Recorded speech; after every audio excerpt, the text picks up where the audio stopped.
Hello दोस्तों, कैसे आप सब लोग। शिक्षा सिंधु में आप सबका बहुत बहुत स्वागत है। दोस्तों, आज के क्लास में हम सॉल्व करेंगे हिंदी के पेडागोजी के क्वेश्चन को। तो मैं पहले आपको ये बता दूं कि शिक्षा सिंधु पे आपको डेली आपकी क्लास होती है 7:30 बजे शाम में, तो आप डेली क्लास से जुड़ें।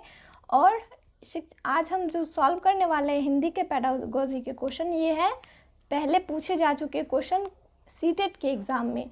तो दोस्तों, आज की क्लास जो है वो सिर्फ सीटेट के लिए इम्पोर्टेंट नहीं है, बाकी सारे टीचिंग एग्ज़ाम, उन सभी टीचिंग एग्ज़ाम जिसमें पेडागोजी से क्वेश्चन आते हैं, जिनमें हिंदी से क्वेश्चन पूछे जाते हैं, उस सब के लिए ये क्लास बहुत इंपॉर्टेंट रहने वाला है। चाहे वो रीट का एग्ज़ाम हो, चाहे वो बिहार टीटी का एग्ज़ाम हो, या फिर किसी भी टीटी का एग्ज़ाम हो, सभी टीचिंग एग्ज़ाम के लिए आज की क्लास बहुत इंपॉर्टेंट है।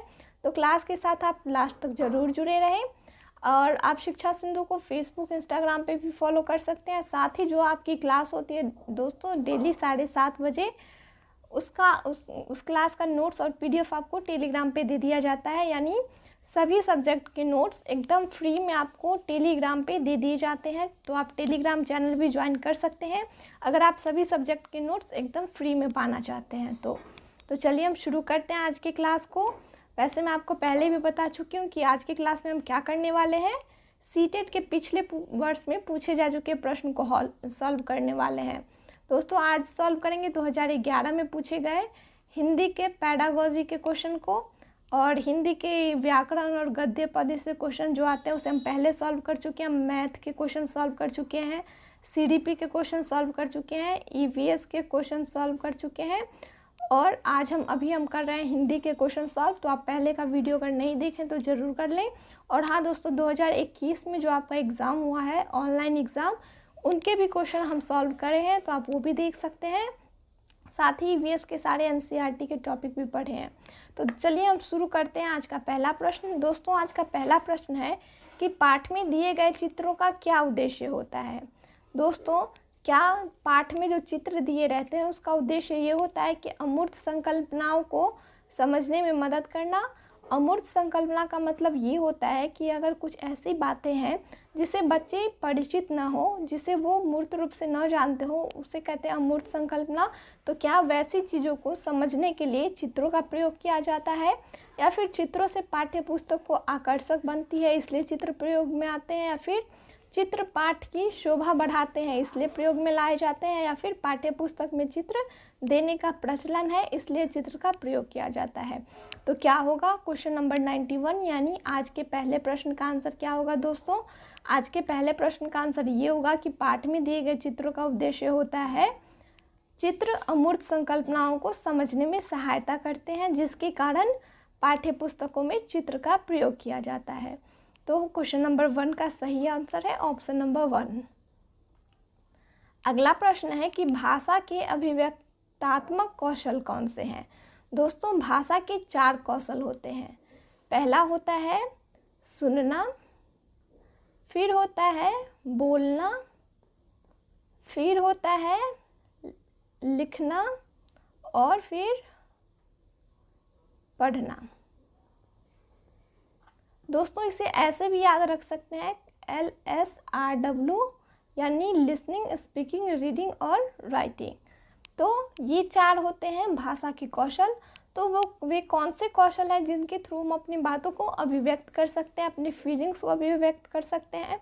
तो दोस्तों, जब कभी भी हमें कुछ अभिव्यक्त करना हो तो हम कैसे करेंगे, या तो बोल के करेंगे, नहीं तो लिख के करेंगे। तो कौन कौन से कौशल हुए अभिव्यक्तात्मक कौशल, बोलना और लिखना, यानी ऑप्शन 3 इसका सबसे सही आंसर है। बढ़ते हैं अगले प्रश्न पे। अगला प्रश्न है कि प्राथमिक स्तर पर कौन सा भाषा शिक्षण का उद्देश्य नहीं है। दोस्तों, ध्यान से क्वेश्चन पढ़ें कि क्वेश्चन में क्या पूछ रहा है, कि कौन सा उद्देश्य नहीं है। तो नहीं पे ध्यान दीजिए। फिर आगे ऑप्शन ध्यान से देखते हैं कि विभिन्न संदर्भों में भाषा का प्रभावी प्रयोग। दोस्तों, ये तो भाषा शिक्षण का उद्देश्य है कि हम भाषा सीखें ताकि हम विभिन्न संदर्भों में क्या कर सकें, भाषा का प्रभावी प्रयोग कर सकें। तो फिर क्या स्पष्टता और आत्मविश्वास के साथ अपनी बात कहना, ये भी है भाषा शिक्षण का उद्देश्य। हमें चुनना क्या है, उद्देश्य क्या नहीं है। तो क्या वर्णमाला को क्रम से कंठस्थ करना उद्देश्य नहीं है, बिल्कुल सही दोस्तों, हमें किसी भी स्तर पर, यहाँ पे प्राथमिक स्तर की बात की जा रही है, लेकिन अगर किसी भी स्तर की बात की जाए तो आप हमेशा ध्यान रखें कि हमें कभी भी कंठस्थ नहीं करना किसी भी चीज़ को, यानी वर्णमाला को कंठस्थ करना सही ऑप्शन, मतलब इस क्वेश्चन का सही आंसर है, लेकिन भाषा शिक्षण का उद्देश्य नहीं है। और ध्वनि संकेत चिन्हों का संबंध बनाना भी एक भाषा शिक्षण का उद्देश्य है। तो क्वेश्चन नंबर 93 का सही आंसर कौन सा है? Option number 3। अगला प्रश्न है आज का कि उपचारात्मक शिक्षण की सफलता निर्भर करती है। तो दोस्तों पहले ये समझ ले कि उपचारात्मक शिक्षण होता क्या है। दोस्तों दो होते हैं, पहले होते हैं एक होता है उपचारात्मक शिक्षण और दूसरा होता है निदानात्मक शिक्षण। इसमें ये किया जाता है कि अगर बच्चे किसी कारण से कक्षा में पीछे रह जाते हैं, किसी चीज़ को नहीं समझ पाते हैं, तो क्या किया जाता है, उन बच्चे की कमजोरी का, उन बच्चे के साथ क्या समस्या है, इसे पता लगाया जाता है। फिर क्या होता है, उस समस्या का निदान किया जाता है। तो अब आप आंसर देने की कोशिश कीजिए कि उपचारात्मक शिक्षण की सफलता किस पे निर्भर करती है। क्या उपचारात्मक शिक्षण की सामग्री पर निर्भर करती है, या फिर भाषिक नियमों के ज्ञान पर निर्भर करती है, या फिर समय व अवधि पर निर्भर करती है, या फिर समस्याओं के कारणों की सही पहचान पर निर्भर करती है। तो दोस्तों कौन सा सही आंसर है? ऑप्शन नंबर 4, यानी उपचारात्मक शिक्षण निर्भर करती है समस्या के कारणों की सही पहचान पे। तो सबसे सही ऑप्शन कौन सा है इसका? Option number 4।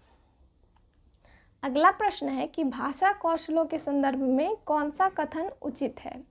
भाषा कौशल के विकास में अभ्यास की अपेक्षा भाषिक नियमों का ज्ञान जरूरी है। क्या दोस्तों ये सही है कि भाषिक नियमों का ज्ञान ज़्यादा जरूरी है भाषा कौशल के विकास में अभ्यास के अपेक्षा, या फिर विद्यालय में केवल पढ़ना लिखना कौशल पर ही बल देना चाहिए, या फिर बच्चे केवल सुनना बोलना पढ़ना लिखना कौशल क्रम से ही सीखते हैं। दोस्तों मैं कई बार आपको बता चुकी हूँ कि अगर आपके एग्ज़ाम में कहीं भी केवल शब्द का प्रयोग किया जाए, अपेक्षा शब्द का प्रयोग किया जाए, अपेक्षा तो कम, अगर ज़्यादातर केवल शब्द का प्रयोग किया जाए तो बहुत ज़्यादा चांस रहता है कि वो ऑप्शन क्या है, निगेटिव ऑप्शन है, और हमें कौन सा चुनना है, पॉजिटिव, यानी सबसे उचित जो संदर्भ है उसे चुनना है। तो कौन सा संदर्भ सबसे उचित है कि भाषा के चारों कौशल क्या है, परस्पर अंतः संबंधित है, यानी भाषा के 4 कौशल जिनके बारे में हमने अभी पढ़ा था, सुनना बोलना पढ़ना और लिखना, ये चारों क्या है, एक दूसरे से संबंधित है। क्योंकि दोस्तों अगर कोई बच्चा सुन नहीं पाएगा तो फिर वो बोल नहीं पाएगा, क्योंकि वो बोलना सीखता है सुन करके। ऐसे ही बच्चा लिखना शुरू करता है, पहले कुछ भी ऐसे ऐसे लिखते रहता है, फिर उसे पढ़ना शुरू करता है। तो इस तरह से भाषा के जितने कौशल होते हैं वो सारे एक दूसरे से अंतः संबंधित रहते हैं, यानी ऑप्शन नंबर 4 इसका सबसे सही आंसर है। अगला प्रश्न है कि एक बहुसांस्कृतिक कक्षा में आप एक भाषा शिक्षक के रूप में किस बात पर अधिक महत्व देंगे। दोस्तों यहाँ पे बात की जा रही है बहुसांस्कृतिक कक्षा की, यानी एक ऐसी कक्षा जिसमें बहुत सारे संस्कृति के विद्यार्थी मौजूद हैं, सबकी संस्कृति का अलग अलग है, सब अलग अलग जगह से है। ऐसी कक्षा में अगर आप एक भाषा शिक्षक के रूप में हैं तो आप किस बात पे सबसे अधिक ध्यान देंगे? क्या आप बच्चों को भाषा प्रयोग के अधिक से अधिक अवसर देंगे, या फिर पाठ्य पुस्तक के प्रत्येक पाठ को भली भांति समझाएंगे, या फिर बच्चों को व्याकरण सिखाना, या फिर स्वयं शुद्ध भाषा का प्रयोग करेंगे? तो कौन सा सबसे सही आंसर होगा? सबसे सही आंसर होगा कि बच्चों को भाषा प्रयोग करने के सबसे अधिक से अधिक अवसर देना, यानी ऑप्शन नंबर 1। दोस्तों हम बच्चे को जितना अवसर देंगे भाषा का प्रयोग करने का, बच्चे उतने अच्छे से भाषा को सीख पाएंगे, यानी ऑप्शन नंबर 1 इसका बिल्कुल सही आंसर है। अगला प्रश्न है कि हिंदी की कक्षा में प्रायः हिंदीतर भाषी बच्चे हिंदी सीखने में अनेक कठिनाइयों का सामना करते हैं। तो यहाँ पे बात की जा रही है एक ऐसे विद्यार्थी की, कुछ ऐसे विद्यार्थी की जिनकी मातृभाषा क्या है, जिनकी मातृभाषा भी हिंदी है। तो हिंदी की कक्षा में क्या होता है, वह कठिनाई महसूस करते हैं हिंदी सीखने में।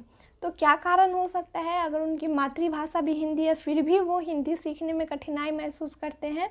क्या वे प्रायः हिंदी और उनकी मातृभाषा की संरचना में अंतर होता है, या फिर वे मन लगा के हिंदी नहीं सीखते, या फिर हिंदी सीखने में उनमें अरुचि होती है, या फिर हिंदी बहुत कठिन भाषा है। तो दोस्तों यहाँ पे बात की जा रही है कि हिंदी तर भाषी बच्चे हिंदी सीखने में कठिनाई महसूस करते हैं। इसका कारण ये होता है दोस्तों कि बच्चे की जो संस्कृति रहती है, बच्चे अपने समाज में जो हिंदी सीखे रहते हैं, और फिर जब वो स्कूल में जाते हैं, कक्षा में जाते हैं, और उसके बाद जो हिंदी नियम के साथ उन्हें सिखाया जाता है, हिंदी की जो अलग संरचना उनके सामने आती है, हिंदी के व्याकरण जो वो जानते हैं, तो फिर उसमें क्या होता है, अंतर होता है थोड़ा, जिसके कारण वो क्या होता है, ठीक से उनमें सीखने में कठिनाई आती है। यानी प्रायः हिंदी और उनकी मातृभाषा की संरचना में अंतर होने के कारण वह कठिनाई महसूस करते हैं। अगला प्रश्न है कि बोलना कौशल में महत्वपूर्ण है। बोलना कौशल में क्या महत्वपूर्ण है? क्या मधुर वाणी, या फिर संदर्भ और स्थिति के अनुसार अपनी बात कह सकना, या फिर स्पष्ट और शुद्ध उच्चारण, या फिर अलंकारिक भाषा का प्रयोग?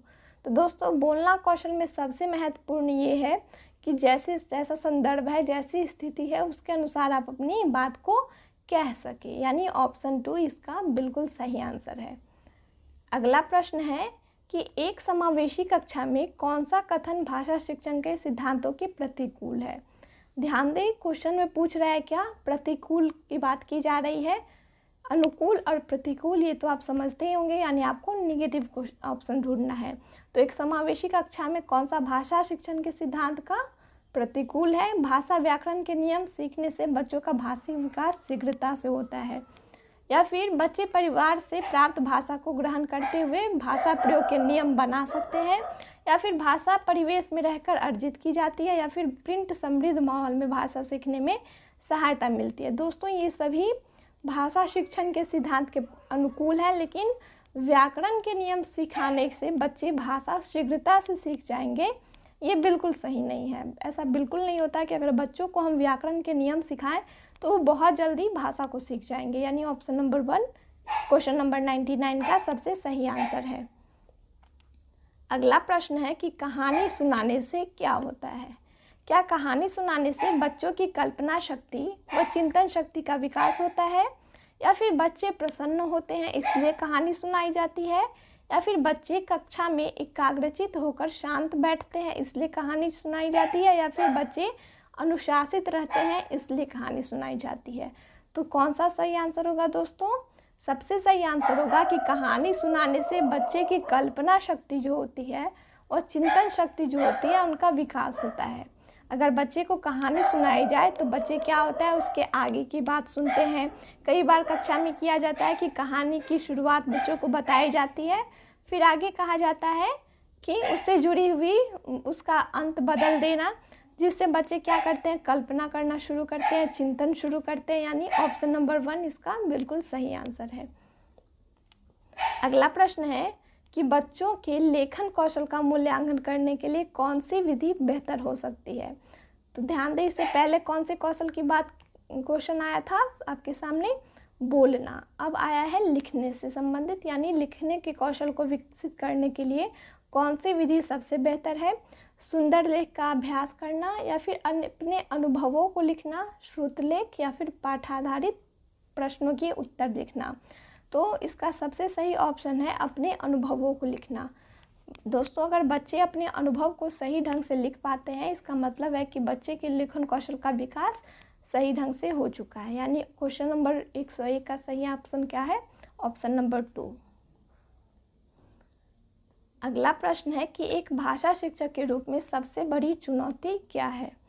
क्या बहुभाषी कक्षा के शिक्षण के लिए उचित रणनीतियाँ तय करना, यानी एक ऐसी कक्षा जिसमें बच्चे अलग अलग भाषा प्रयोग करते हैं, वैसी कक्षा के शिक्षण के लिए उचित रणनीति क्या होगी पढ़ाने की, ये चुनना, या फिर बच्चों को भाषा सिखाने के महत्व से परिचित कराना, या फिर बच्चों की भाषा की संचार साधनों से प्रभाव मुक्त रखना, या फिर भाषा संसाधनों का अभाव? तो भाषा शिक्षक के रूप में सबसे बड़ी चुनौती होती है एक बहुभाषी कक्षा के लिए शिक्षण के लिए सबसे उचित रणनीति को तैयार करना। तो ऑप्शन नंबर 1 इसका बिल्कुल सही आंसर है। अगला प्रश्न है कि भाषा शिक्षण में पाठ्य पुस्तक क्या है। भाषा शिक्षण में क्या पाठ्य पुस्तक अनावश्यक है या फिर एकमात्र संसाधन है या फिर साध्य है या फिर साधन है। दोस्तों, भाषा शिक्षण में कभी भी पाठ्य पुस्तक अनावश्यक नहीं हो सकता, लेकिन ये बात भी नहीं है कि बस एकमात्र यही साधन है पाठ्य पुस्तक ही, बाकी और कोई साधन नहीं है भाषा शिक्षण में। शिक्षण यहाँ पे लिखा हुआ है, या फिर ये साध्य है या फिर साधन। तो दोस्तों, पाठ्य पुस्तक साध्य नहीं होता है, पाठ्य पुस्तक क्या होता है, साधन होता है। यानी ऑप्शन नंबर 4 इसका बिल्कुल सही आंसर है।